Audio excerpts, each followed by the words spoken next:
বছরের পর বছর মানুষকে গুম করলো যারা সেনাবাহিনীর নামে, এই সমস্ত সেনাবাহিনীর সদস্যরা গ্রেফতার হয়ে আদালতে যায় এসি কভার বেনে, প্রিজন বেন এসি করা। বাংলাদেশের ইতিহাসে কোনো আসামি প্রিজন বেনে এসি প্রিজন বনে এর আগে কোনো আসামি যায় নাই। গেছে জানেন নাকি? জানেন নাকি ঘটনা কি? বছরের পর বছর মানুষকে আয়না ঘরে আটকা রাখলেন, গুম করলেন, খুন করলেন, হত্যা করলেন। পিলকানার হত্যাকাণ্ড হলো, 57 জন দেশপ্রেমিক সেনা অফিসারকে হত্যা করা হলো। অথচ এটার ব্যাপারে আজ পর্যন্ত দৃষ্টান্তমূলক কোন শাস্তির খবর আমরা পাই নাই। ঠিক কিনা জোরে বলেন? এই দেশপ্রেমিক 57 জন সেনা সদস্যকে, সেনা অফিসারকে যে হত্যা করা হলো, এটার বিচার কি রাষ্ট্র করবে না? এটা কি করার দরকার না? তাহলে এই বিচারের প্রশ্ন আসলেই কেন এই দেশের মানুষদেরকে ধমক দেওয়া হয়, সাবধান, এটা নিয়ে কথা বলা যাবে না, বলা হয় না? এই সব কিছুতে আপনারা মনে করেছেন স্বৈরাচার হাসিনারে দেশ থেকে পালিয়েছেন, আপনারা স্বাধীন হয়ে গেছেন, ফুকার স্বর্গে বাস করছেন। আমরা কি স্বাধীন হয়েছি? কথা বলেন না কেন? আমরা কি স্বাধীন হয়েছি? এই যে সিরিজ আকারে আগুন লাগানো হচ্ছে দেশে, কখনো চট্টগ্রাম ইপিজেডে আগুন লাগানো হচ্ছে, বিমানে আগুন লাগানো হচ্ছে, আন্তর্জাতিক শাহজালাল এয়ারপোর্টে আগুন লাগানো হচ্ছে, বিভিন্ন স্থাপনাগুলোতে আগুন লাগানো হচ্ছে, ইকোনমিক জোনে আগুন লাগানো হচ্ছে। এগুলো মনে করেন যে কাকতালীয় ভাবে আগুন লাগতেছে? সবগুলোই যে হাসিনা বলে না মেটিকুলাস ডিজাইন, হাসিনার একটা বক্তব্য আছে কিন্তু মেটিকুলাস ডিজাইন এটা বলে, এটা কিন্তু এই হাসিনার স্বৈরাচারের মেটিকুলাস ডিজাইনের একটা অংশ। দেশটাকে অর্থনৈতিকভাবে পঙ্গু করা, দেশের স্বাধীনতা সার্বভৌমত্বকে ধ্বংস করা, ইসকন নামক এই উগ্রবাদী হিন্দুত্ববাদী সংগঠনকে এই দেশে লেলিয়ে দিয়ে একটা সাম্প্রদায়িক দাঙ্গা সৃষ্টি করে বাংলাদেশটাকে ইন্ডিয়ার অন্তর্ভুক্ত করা, অঙ্গরাজ্য বানাবার, এটা একটা নীল নকশা। কথাটা কি বুঝতে পেরেছেন? এটা একটা নীল নকশা। সম্মানিত ভাইয়েরা আমার, দুঃখজনক ব্যাপার হলো আমরা সাধারণ মুসলমানরাও এই বিষয়গুলি নিয়ে সচেতন না, আমরা এটা নিয়ে ভাবি না। আমাদের দেশে জন্মের পর থেকে আমরা হিন্দুদের সাথে বসবাস করেছি। গ্রাম অঞ্চলে হিন্দুরা আছে না? প্রতিটা গ্রামে কম বেশি হিন্দু আছে, আছে কি আছে না? তাদের সাথে আমাদের কোনো মারামারি আছে? মুসলমানদের কোনো মারামারি আছে? তাদের সাথে কোনো জুলুমের আচরণ মুসলমানরা করে? হ্যাঁ, তাদের জমি দখল করে মুসলমানরা? তাদের মেয়েদেরকে ধর্ষণ করে মুসলমানরা? না না, বরঞ্চ তাদের সব কিছুতে সহযোগিতা করে মুসলমানরা। এমনকি তাদের যে মন্দিরের পূজাটা, এই পূজাটাও জমায় মুসলমানরা। কথা বলে না? ঠিক হইলে ঠিকটা বলেন না কেন? একটু জোরে বলেন। মুসলমানদের ছেলে মেয়েদের উপস্থিতি ছাড়া, আপনার আমার উপস্থিতি ছাড়া পূজা জমে না তো? কথা বলেন না কেন? আমাদের দেশের নেতারা গিয়া রোজা আর পূজারে এক করে মন্দিরে গিয়া। কথা বলেন না?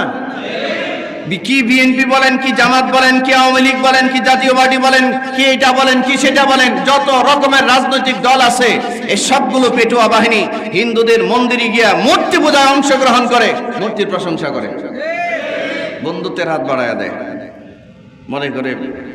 মনে করে মন্দিরে গিয়া রোজা পূজায় এক করলে আর মন্দিরে গিয়া হিন্দুদের এই মূর্তি পূজায় শুভেচ্ছা আর অভিনন্দন জানালে এবং তাদের কাছে গেলে মনে হয় তারা আমাদেরকে ভোট দিয়ে আমাদেরকে রাষ্ট্র ক্ষমতায় বসায় দেবে।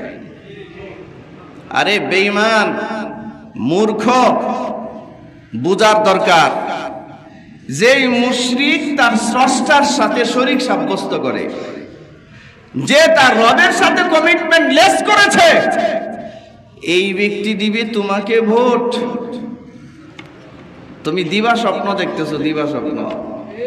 এক নেতা তো বলেই দিয়েছে যে আগে হিন্দুরা ভোট দিত আওয়ামী লীগ রে, এখন ভোট দিবে আমাদেরকে।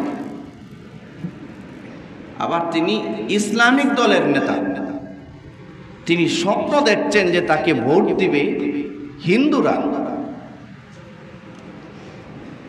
মূর্খতার পথ পরিহার করুন।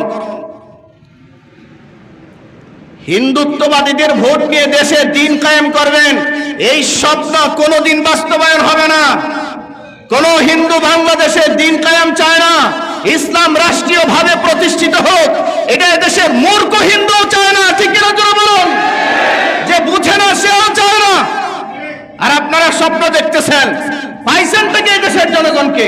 এই সমস্ত মূর্খতা বন্ধ করুন। এই মূর্খদেরকে সতর্ক করে কোরআন মাজিদে আল্লাহ তাআলা আয়াত নাজিল করেছেন। আমি যে আয়াতগুলো পড়েছি, আমি আয়াতগুলো তর্জমা করছি, তারপরে আমাদের করণীয় সম্পর্কে কিছু বলবো সময় থাকলে। আল্লাহ রাব্বুল আলামিন বলেন, আমি যে আয়াতগুলো পড়েছি এই আয়াতগুলো হচ্ছে সূরা মুমতাহিনার প্রাথমিক আয়াতগুলো, 1 থেকে 4 নাম্বার পর্যন্ত আয়াত আমি আপনাদের সামনে তিলাওয়াত করেছি। আল্লাহ রাব্বুল আলামিন বলেন, লক্ষ্য করবেন প্রতিটা শব্দের অর্থের দিকে লক্ষ্য করবেন। আল্লাহ বলেন কি আর আমরা করি কি। আল্লাহ বলছেন, বিসমিল্লাহির রহমানির রহিম,